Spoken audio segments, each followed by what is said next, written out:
이스라엘 12지파의 땅으로 떠나는 여행 성지가 좋다.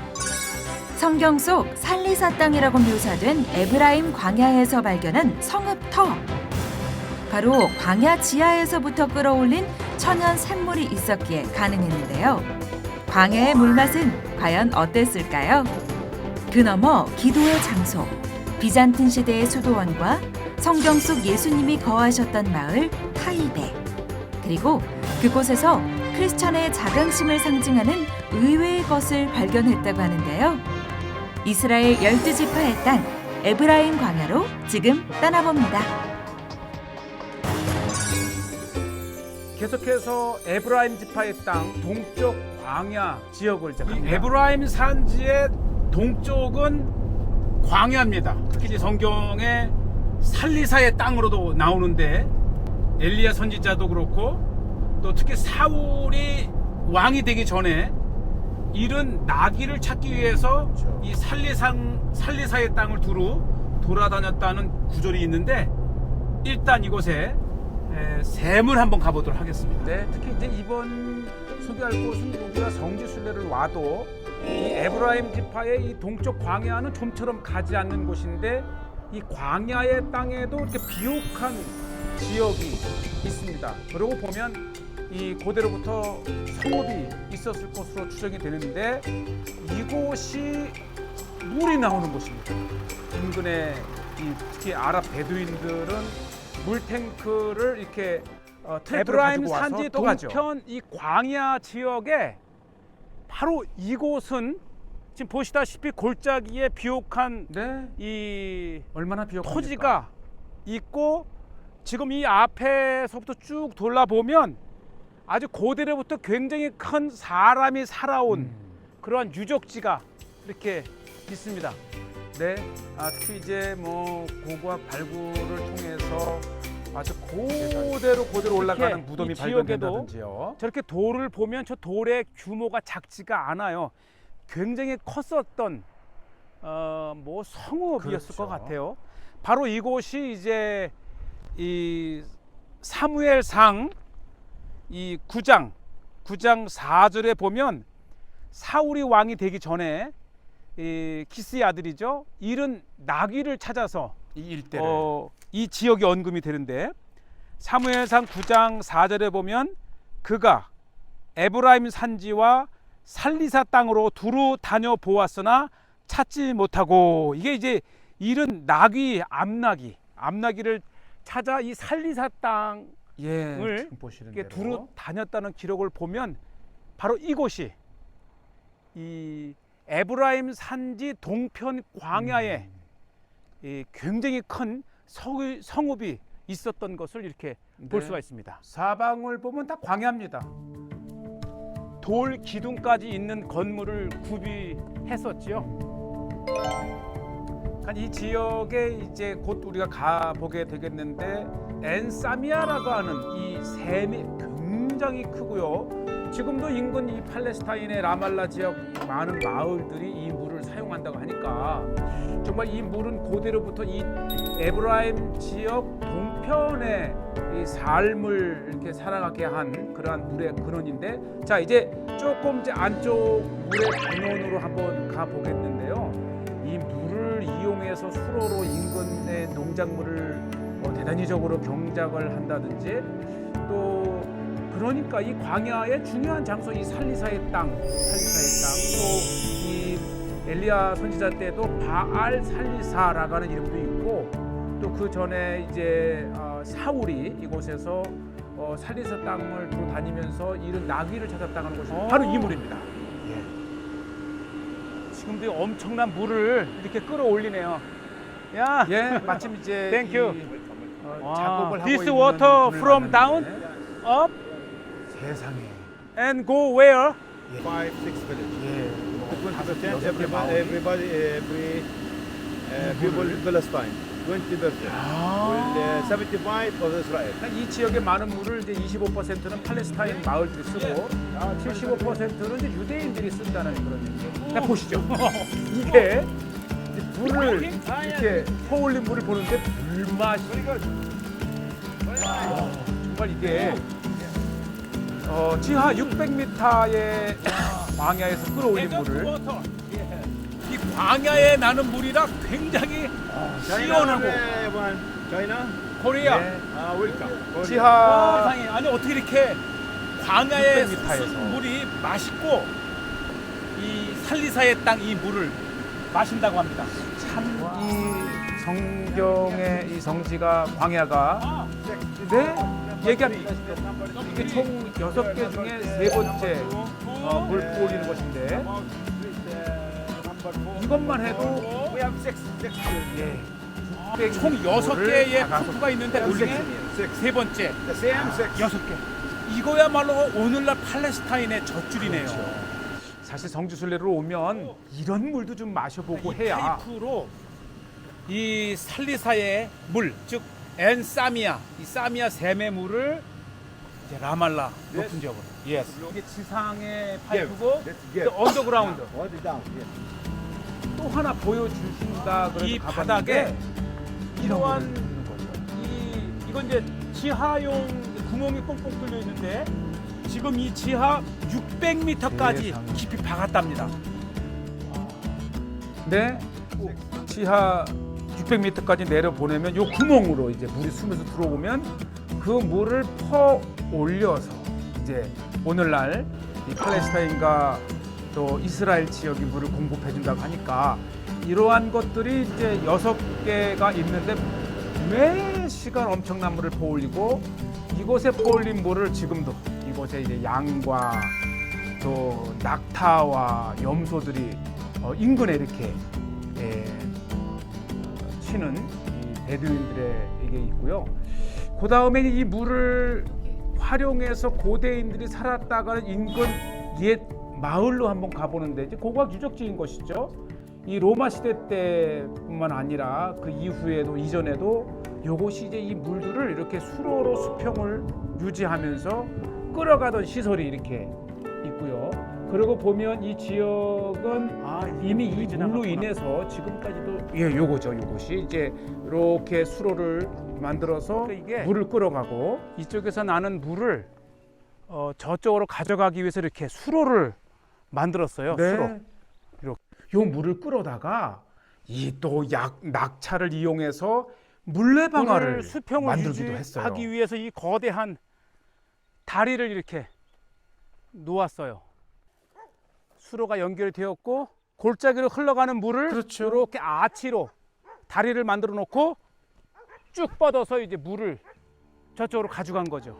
곳 기후나 지역을 보면 굉장히 메마른 광야의 황량한 땅인데 이렇게 물만 솟아나면 그 물로 비옥한 농지를 만들고 또 그 물을 끌어서 인근에 바로 요곳입니다. 이렇게 해서 이제 끌어와서 이 낙차에 떨어뜨리면서 또 이제 방앗간을 만들어서 밀과 보리를 빻던 그러한 시설도 있고요. 참 신기합니다. 요것이 바로 이 에브라임 동편 땅 광야 지역의 이 살리사라고 하는 지역의 이제 모습들을 보고 계시고요. 그러니까 이 물을 저곳에서 가지고 와서 이곳에서 이 낙차를 이용해서 물레방앗간을 만든 거네요. 참, 네, 이제 보시죠. 이렇게 이제 지금 많이 훼손이 되긴 했지만은 그래도 이 살리사 땅에 이렇게 에브라임 동편 땅에 물로 인해서 농사를 짓고 또 삶을 영위했던 그래서 이 원래가 광야 지역이기 때문에 성읍이 많이 언급이 안 되지만 이 살리사만큼은 물이 있었기 때문에 아주 이 에브라임 지파 광야 동편의 대표적인 이 지역으로 이렇게 지금 소개가 되고 있고요. 참 이러한 곳을 보면 물이 얼마나 중요한 것인가. 그다음에 광야일지라도 물만 있으면 옥토로 개간을 할 수 있는 이스라엘의 전형적인 모습을 보고 계시는데 이게 바로 그 유명한 우슬초입니다. 그 우슬초를 재배를 하고 있더라고요. 이게 시편 특히 51편에 보면 우슬초로 나를 정하게 하소서 정하게 하소서 이게 뭔가 하면서 했더니 네. 우슬초 향이 와, 강하고 독특합니다. 이게 그 유명한 우슬초잖아요. 네, 이렇게 살리사의 다윗이 땅에서 우슬초로 나를 정케 하소서. 네, 실제로 이게 꽃이 이 피겠어. 우슬초는 이 살균의 효과가 있기 때문에 특히 성전에서도 이 우슬초를 썼고요. 예수님이 십자가에서 네, 고통당하실 때에 맞아요. 이 우슬초에 신포도주를 찍어서 예수님의 입술에 놓아줘서 고통을 잊게 한 네. 우슬초는 성경에 많이 나오면서 정케하는 역할. 요즘에는 이제 뭐 샐러드라든지 차로도 마시고요. 또 요거를 말려서 빻은 다음에 이 올리브 기름에 빵을 찍어서 먹기도 하고. 그 오늘날에도 이 히솝 영어로 또는 자타르라고 하는 이 우슬초는 굉장히 이 일상생활에서도 애용하는 것인데 물을 마셨는데 물 맛이 얼마나 맛있고 또 차가운지 생각이 나서 다시 왔어요. 한번 담아가겠습니다. 여러분들 성지순례 오면 저랑 여기서 살리사 땅의 광야에서 나는 물 한번 먹어보겠습니다. 네. 네, 아까 그 엄청난 물인데 뭐 떠가라고도 해서 조금 전에는 마셨지만 이제 살리사의 땅을 오. 떠나면서 한번 이 보시죠. 오. 물이 정말 깨끗하고요. 하나. 이거야말로 정말 광천수입니다. 광야 오, 시원합니다. 광야 600m에서 퍼올린 이 물은 정말 물 자체가 이 좋은데요. 물맛이 특별한 것은 광야의 지하 600m에서 끌어올리는 물이기 때문에 그렇습니다. 네, 이 지역을 답사에 힘이 납니다. 지나다가 또 얼마나 이 마음씨 착한지 또 엄청나게 많은 물이 있기 때문에 이 트랙터에 물탱크를 가져와서 끊임없이 인근 베두인들이 퍼가는 것을 볼 수가 있고요. 또 우리 순례객들도 뭐 접근이 좀 어렵긴 하지만 그래도 이 작은 차로 여행 중이라면 엔사미아라고 하는 지역에 물을 좀 마셔볼 수 있는 기회를 꼭 가지시기를 바라고요. 저는 계속해서 이제 리모님이라고 하는 이게 성령의 이름을 딴 곳인데요. 이 리모님이라고 하는 곳은 오늘날 유대인의 정착촌이 있는 곳인데 이곳에 가야 되는 이유가 바로 천수백 년 전에 이 광야에 들어와서 수도 생활을 했던 수도원이 있어요. 지금은 이제 정착촌 한가운데 있기 때문에 이제 구석진 곳에 있기 때문에 잘 알려지지 않았지만 오늘 이 성지가 좋다를 어디 통해서 가는 거예요? 네, 여기가 이제 리모님이라는 이스라엘 정착촌인데요. 네. 이 안에 비잔틴 시대 때 수도원이 있다고 해서 찾아가고 있습니다. 자, 이제 곧 보시게 되겠는데 꼭 리모님이라고 하는 이 정착촌은 이 지도에서 구글 지도에서도 쉽게 볼 수가 있는데 이곳에 가시게 되면 천수백 년 전에 이곳에서 기도했던 옛 우리의 이 신앙의 선배들을 만날 수 있는 곳인데 바로 일부의 건물 흔적이 저렇게 남아 있어요. 정말 이 정착촌의 북동쪽 구석진 곳에 이제 그 유적지를 이렇게 보호를 해놨는데 바로 이곳이 수도원터였기 때문에 기도의 장소였기 때문에 꼭 가볼 만한 가치가 있고요. 지금 보시는 대로 바로 이렇게 이 거친 광야에 어떻게 이곳까지 들어와서 기도의 처소를 만들 수 있었는지 정말 이 광야는 기도의 땅이요 또 예수님의 영성을 배울 수 있는 에브라임 곳입니다. 산지의 동쪽은 뭐 저 건너편 요단 계곡과 요르단이 네. 보일 정도로 광야인데 이곳에 비잔틴 시대 때의 수도원이 이렇게 있었습니다. 또 이 탁 트인 광야의 수도원의 전망도 규모가 좋습니다. 굉장히 크고요. 이게 다 이제 수도원에 관련된 방이라든지 수도사님들의 거주지가 있고 저기 교회가 있고 예. 그러니까 이게 지금은 이제 꼭 한번 리모님이라고 가보시기 하는 바랍니다. 정착촌이 예. 있어서 마을 한 이 구석을 차지하지만 이게 다 이 황량한 광야에 네. 어떻게 여기까지 수도사님들이 찾아와서 수도원을 세웠습니다. 이 광야의 황량함 속에 이렇게 섰던 수도원 또 예배터였기 때문에 더 가치가 있고요. 지금은 폐허가 되어 있지만 이곳에서 우리 앞선 선 신앙인들의 선배님들의 그 숨결을 신앙의 숨결을 느낄 수가 있고요. 이곳이 아마 유대인과 관련된 유적이었다면 잘 개발도 했을 터인데 지금 정착촌 안에 있기 때문에 이렇게 오늘 성지가 좋다를 통해서 키부츠 또 정착촌 리모님의 여기 이거 보세요. 십자가에 흔적에서 이게 이제 수도원이었다고 하는 것을 보여주는 증거죠. 아직도 어휴 보시죠. 아주 생생한 모자이크가 아직도 이렇게 굉장히 화려하게 네. 수도원이 지어져 있었어요. 광야지만 이게 이제 동쪽. 이 기도의 보고 열정은 있고. 이렇게 귀한 수도원과 교회의 예배처를 만들어 놨고요. 또 사실 이런 것을 돌아보면서 뭐 잠시라도 한편에 눈을 감고 기도해 볼 수 있는 곳이고, 아마 이곳이 이제 수도원에서 가장 큰 또 건물의 또 유적이 지금까지 남아 있는데, 이런 돌들을 가지고 웅장한 홀을 만들어서 기도도 하고 거하기도 하고 식사도 하고 또 주무시기도 했던 수도사님들의 이 아름다운 유적을 이렇게 보였고요. 바로 이것이 에브라임 땅 동쪽 광야의 리모님이라고 하는 정착촌 안에 있고요. 경계는 삼엄하지만은 이 모네스트리, 이 수도원을 보러 왔다고 하면 아주 굉장히 친절하게 경계를 근무하던 이스라엘 군들이 열어줍니다. 또 친절해요. 이렇게 제가 가도 뭐 아주 전혀 이렇게 낯설게 느껴지지 않고. 수도원이 있는 이 정착촌이 리모님, 네. 즉 성류. 아, 그렇죠.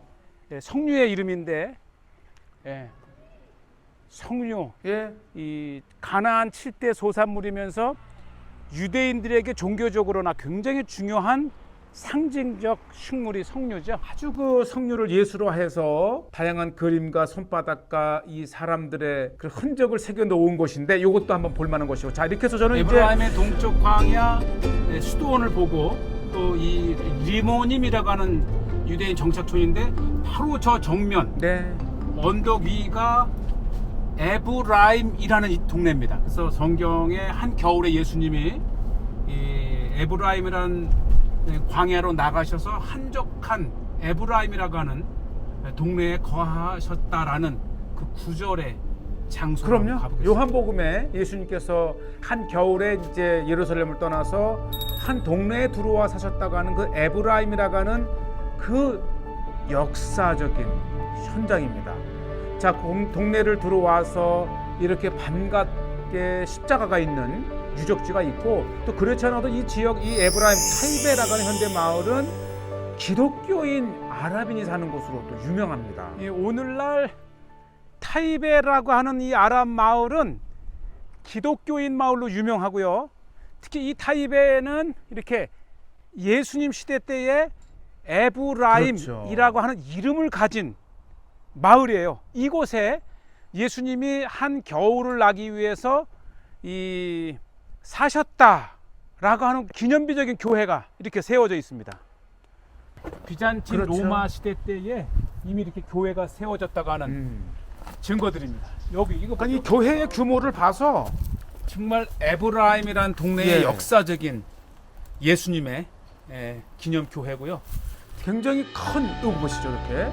이것도 역시 이제 동네 언덕에서 광야가 훤히 내려다 보이는 곳에 세워졌던 교회이면서 수도원이면서 예배처였던 것을 볼 수가 있고요. 이 타입의 마을 에브라임이라고 하는 성경 시대 때 마을 광야가 예. 보이는 이곳에 이렇게 교회가 하나 세워져 있고요.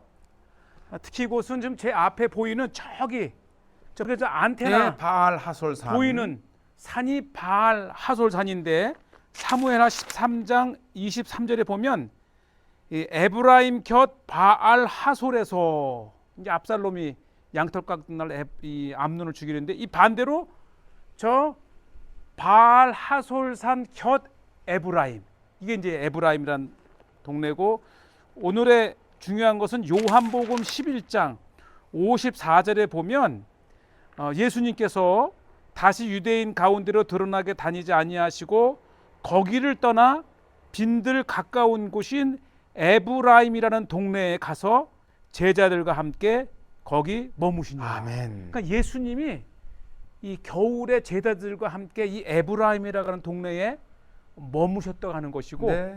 그것을 기념을 해서 이렇게 이 예수님 기념 교회를 세워놨습니다. 정말 이 저 바알 하솔산을 기준으로 에브라임이라는 동네와 요한복음 11장 54절에 에브라임이 딱 들어맞는 정말 역사적인 장소입니다.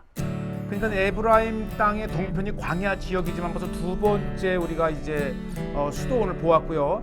처음에 이제 엔사미아라고 하는 물이 굉장히 맑고 깨끗한데 세상에 이 팔레스타인 지역의 이 물을 가지고 맥주 공장을 만들었어요. 사실 이제 기독교인들 우리나라에는 이 기독교인들 술을 금하기 때문에 맥주가 어색할지 모르지만 오히려 팔레스타인에서는요. 1994년 바로 오슬로에서 그렇죠. 이스라엘과 팔레스타인이 평화 협정을 맺은 그 해에 시작한 예. 그러면서 기독교인이 이 사업을 시작을 했는데 무슬림들은 술을 먹지 않지만 기독교인들은 알코올을 먹을 수 있다 해서 예수님이 머무셨다고 하는 에브라임이라는 동네 그리고 특히 이 살리사의 땅 그 엔사미아라고 하는 정말 맑은 물이 솟아나는 곳에 팔레스타인의 유일한 맥주 공장이 있어요.